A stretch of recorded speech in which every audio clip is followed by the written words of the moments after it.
Hati yang kau sakiti part 2. Assalamualaikum warahmatullahi wabarakatuh. Apa kabar bunda? Semoga Allah selalu memberikan kebahagiaan. Aku berusaha melepaskan tangan kanan itu dari leherku. Namun tiba-tiba ada sebuah tamparan keras yang berasal dari tangan kirinya. Tamparan itu sukses membuatku tersungkur ke lantai. Tak hanya itu saja. Ketika aku masih merasakan rasa perih yang luar biasa sekaligus panas, terdengar suara seorang perempuan yang tak asing di telinga ini. Bagus Widi, berikan pelajaran ke istrimu itu. Dia memang harus diberitahu dengan cara seperti ini. Dia sudah kurang ajar sama ibu, teriaknya. Wanita itu semakin memprovokasi. Kupikir Mas Widi akan berhenti sampai di situ saja. Namun ternyata dia melanjutkan aksinya lagi, hingga membuatku tak berdaya. Sudah Widi, cukup, teriak seseorang. Aku yang sudah setengah sadar, tak punya tenaga lagi. Aku hanya bisa pasrah terbaring di lantai. Tiba-tiba tubuhku terasa sangat dingin. Seperti ada air yang mengguyur badanku ini.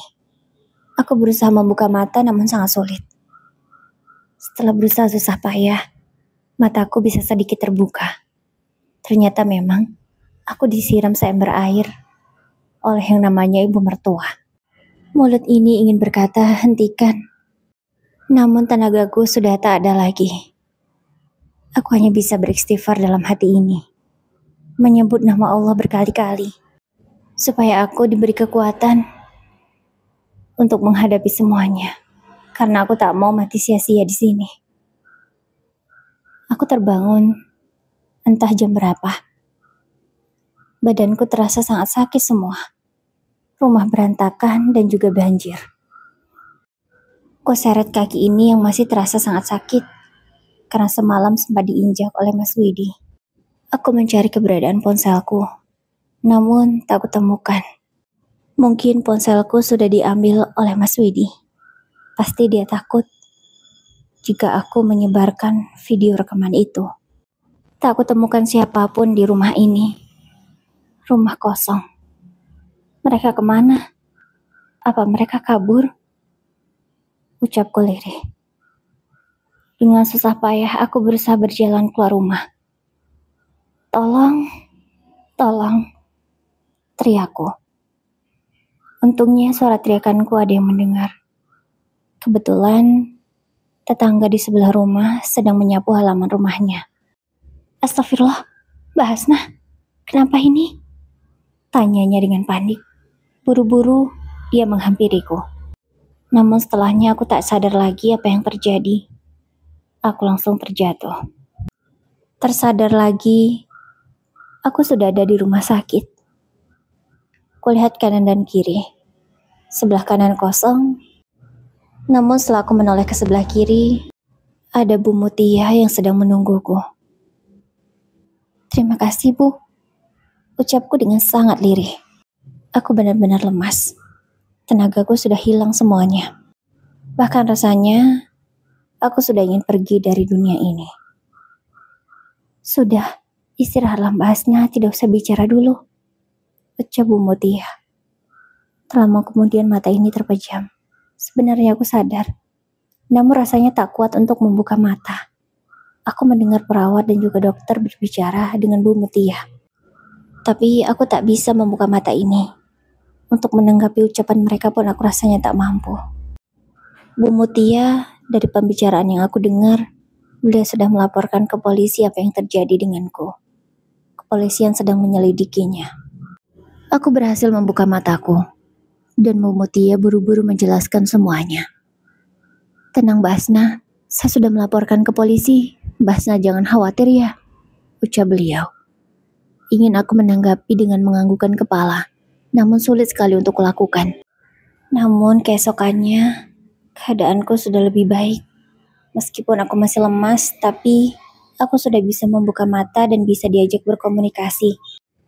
Polisi mendatangiku, mereka menanyakan beberapa hal. Aku menjawab apa adanya. Karena memang aku ingin aku mendapatkan keadilan seadil-adilnya. Kalau kalian pikir semua prosesnya akan berjalan lancar karena aku sudah menjadi korban, kalian salah besar.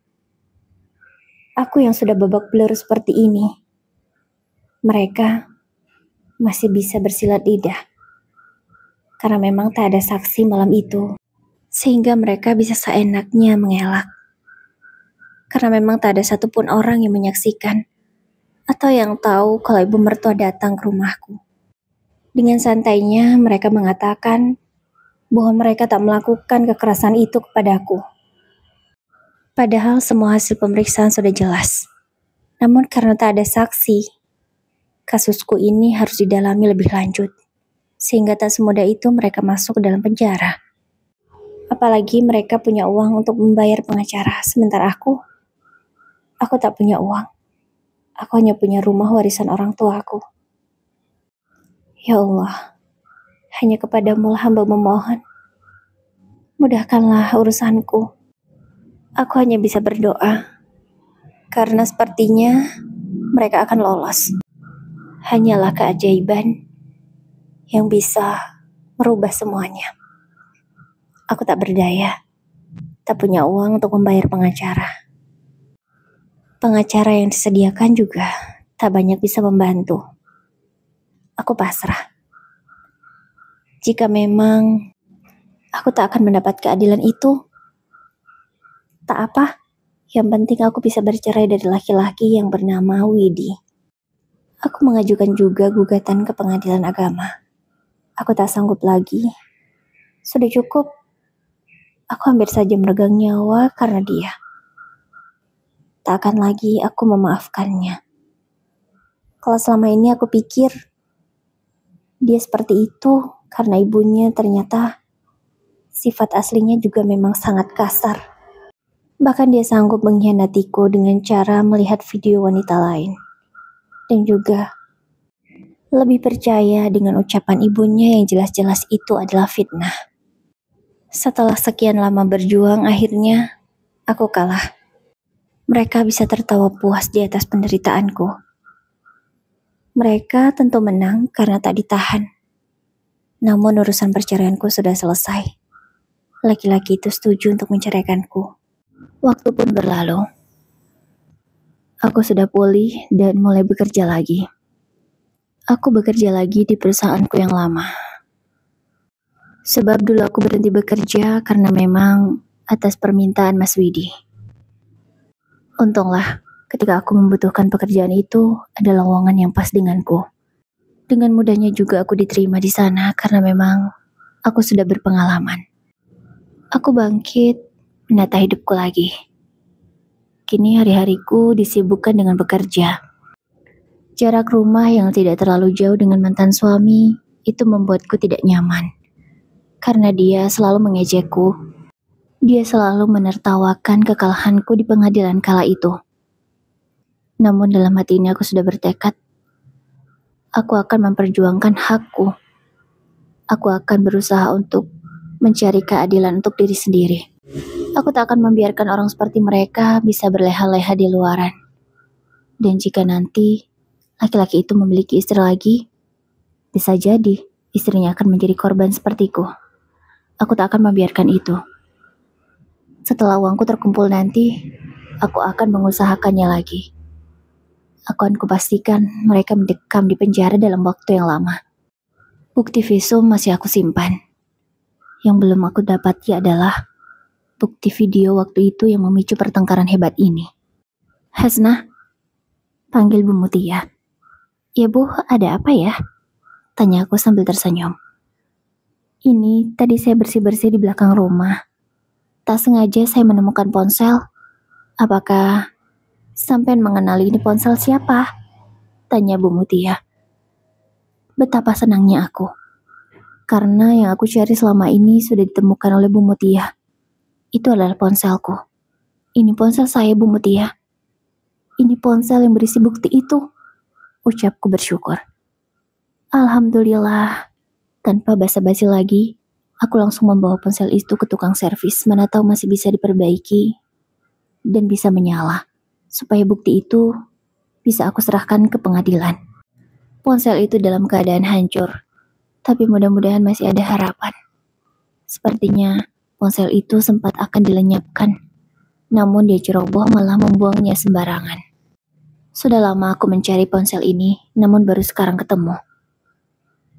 Alhamdulillah, setelah 1 minggu, tukang servis mengakalinya, akhirnya ponsel ini bisa menyala. Dan apapun yang tersimpan di dalamnya masih ada. Aku lega sekali. Aku mencari video itu, namun tidak ketemu. Aku sudah berputus asa. Seingatku, aku tak pernah menghapusnya. Namun tak mengapa video itu hilang.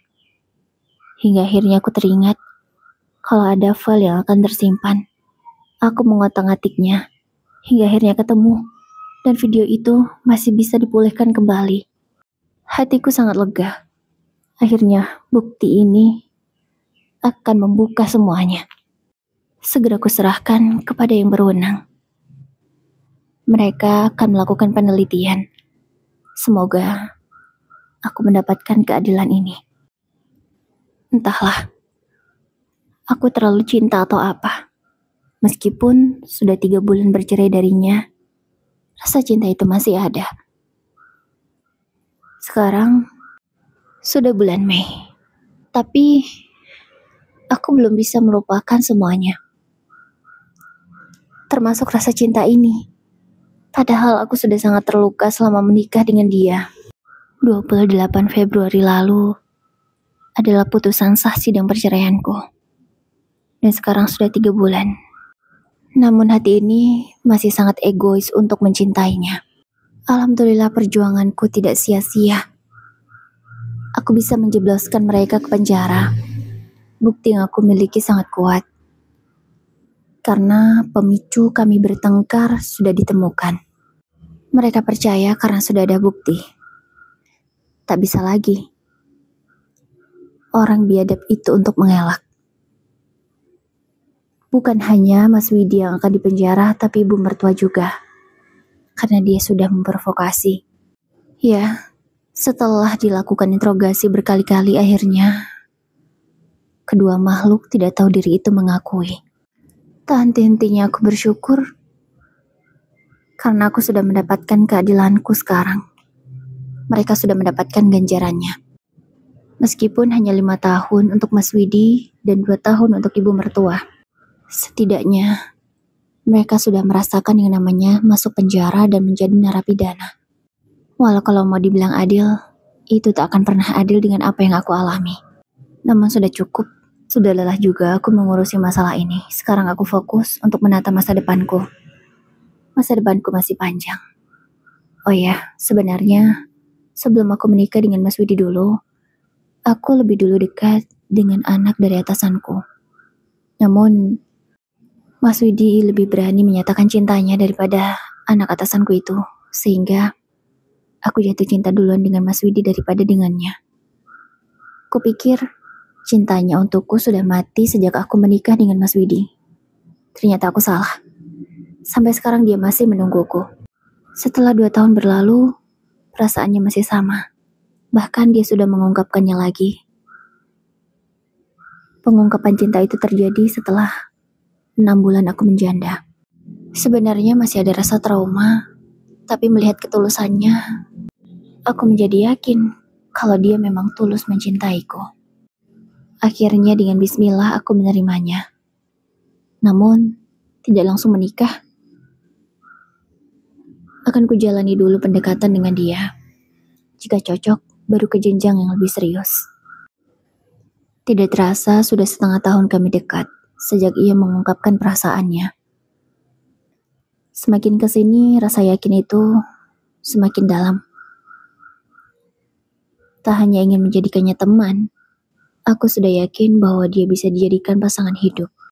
Lagi-lagi dia mengungkapkan perasaannya. Kali ini tidak biasa. Dia bahkan melamarku di hadapan semua karyawannya. Iya, dia melakukan hal itu. Aku sangat malu. Tapi dia dengan percaya dirinya menyatakan cinta dan ingin menikahiku. Dengan senang hati, aku menerima pinangannya. Dengan bismillah, semoga ini yang terakhir dan kami bisa sama-sama sampai maut yang memisahkan.